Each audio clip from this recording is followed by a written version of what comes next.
right, Morgan here with winterwarfare.com, where the truth is the one thing denied to our enemy, and in the very end it will be the truth, will be the reason why we win.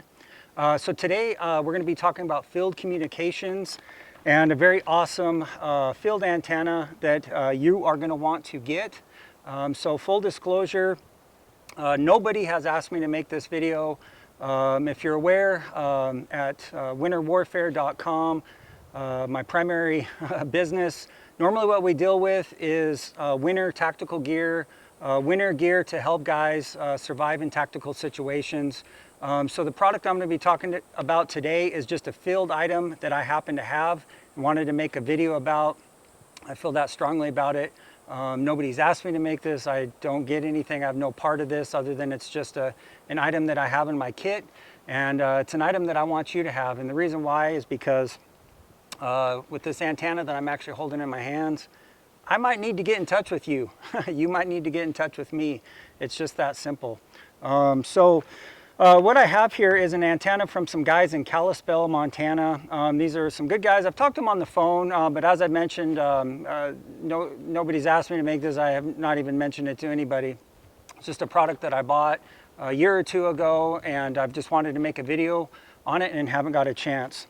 So what I have here is a field antenna from some guys in Kalispell. So you can go to their website. It's thesurvivalantenna.com.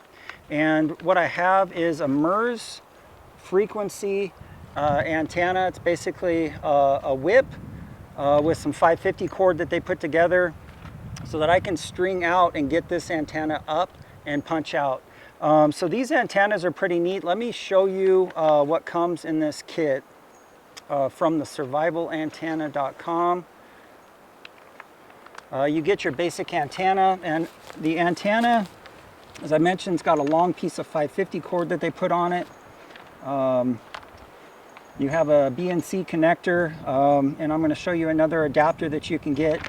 So they have all these adapters for Baofeng radios, which I know a lot of guys use, including myself, and I'll talk to you about mine in a second. This is the actual antenna part of the system, and I basically can just throw this 550 cord. I can basically just throw this 550 cord up over a tree, which I'm going to do here in a minute, and I'm going to make communications. So essentially what I can get is, this is the antenna part right here, which they actually tune. So in the package comes their tuning. And as I mentioned, this is on the MERS frequency, the multiple use radio service frequency.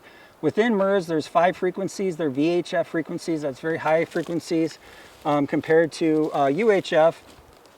So the one thing that I do know about VHF versus UHF, I'm not an RTO, but I know enough about it, and you should know a little bit about it too. VHF frequencies, if you could think of 2 waves in the ocean, 2 long, deep waves. VHF is shorter waves, okay? So what survivalantenna.com, thesurvivalantenna.com guys do is they tune these to certain frequencies within MERS, which is a good frequency to use. A lot of times I've been using the GMRS frequencies, but the MERS frequencies are very good because they are the VHF frequencies as well. The radio that I actually run, I do have some Baofeng UV5Rs, but the radio that my day-to-day is UV9R. The Baofeng UV9R, the reason why I run that is this is supposedly the more water-resistant model. The only downside to the UV9R is there's not many of attachments. There's not as much adapters and whatnot for your secondary mics and whatnot. My typical antenna that I run, just like a lot of guys, is the Abri. This is a 42-inch, and I can punch out with this thing. So the one thing I'm going to say about this radio and radio communications is elevation can be your friend. So with this very radio, I've made communications at 25 miles. Yeah, 25 miles. It's hard to believe. But right now, as we speak, I'm in a very low area. Now I'm going to make communications with my house, which, as the crow flies, is right behind me. Up on another side of the hill, I'm on one side very, very low. My house is actually on the other side, 1.4 miles as the crow flies, so I'll make contact with the antenna. So let's talk about the kit again. Within the kit comes the tuned frequencies that they tuned it to. And then comes your adapter. There's different adapters for different kinds of radios. This is the SMA female, if my memory serves me right, which I just unscrew my Abri antenna. I screw this in, and then I believe that's the BNC connector, if my memory serves me right. And I plug that into here. I throw my 550 cord up over a tree, and basically, essentially, then I'll have a 15-foot high antenna out in the field. This is going to be good for a lot of guys out there. And as I mentioned, and my goal is to be able to communicate with you if we need to do that. So I'm going to take a break right now, and I'm going to put up the antenna, and we'll make communication. Okay, so this is a close-up of the antenna, as you see. So I don't know, maybe that's 10, 12, 15 feet up in the air. So that's going to extend my reach. So now I'm going to try to make contact. Red ice, red ice. This is Cedar, radio check, over. Cedar, this is red ice. I read you loud and clear. Red ice out. Okay, so you can see with the antenna, I can make contact. I can get out a little bit higher. As I mentioned, elevation is a friend. So with this very radio, even with my Abri, if you get up to a higher elevation, sometimes that's what you need to be able to reach out, in which I've done 25 miles. But once you get down to the lower area, which a lot of you guys know, this is just some 101 stuff for I think a lot of guys, but maybe there's still some guys who don't know. You never know. In the lower areas, my radio signal's got to punch through all these trees, and basically radio signals do not work.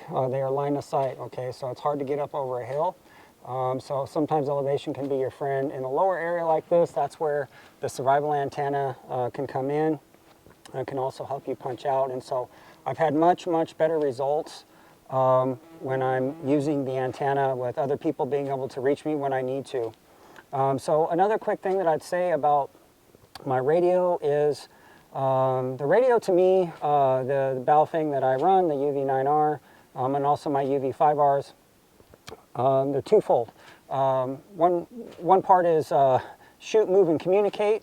That's what we always want to be thinking about, having the ability to communicate with who's on our right and who's on our left, which is a very important thing. The secondary reason I have my Baofeng, or quasi-ham radio, if you will, is for SHTF, but not in the sense of a tactical situation. So let's say that we're in a grid down situation. With my ham radio, I can listen into the hams out there and see what's going on in the broader community. So for example, your power might go out maybe on a hot summer night. It's no big deal, but maybe you're unaware that the power in 3 states is out. Okay, nobody's able to communicate. And with my ham, hopefully my goal is to be able to quickly identify when that's occurring. So that's just another thing for guys to think about. So again, this is Morgan with winterwarfare.com. You can check out our website, as I mentioned today, the survivalantenna.com. We have no affiliation with them. This is not a product that we sell on our website. But we help patriots just like you every day be more prepared for winter tactical situations, the winter tactical environment, which is, I think, a forgotten item a lot of times. Everybody's got the badass summer gear. Everybody's got that. Go check out our website, winterwarfare.com, and maybe we can help you out. Morgan out.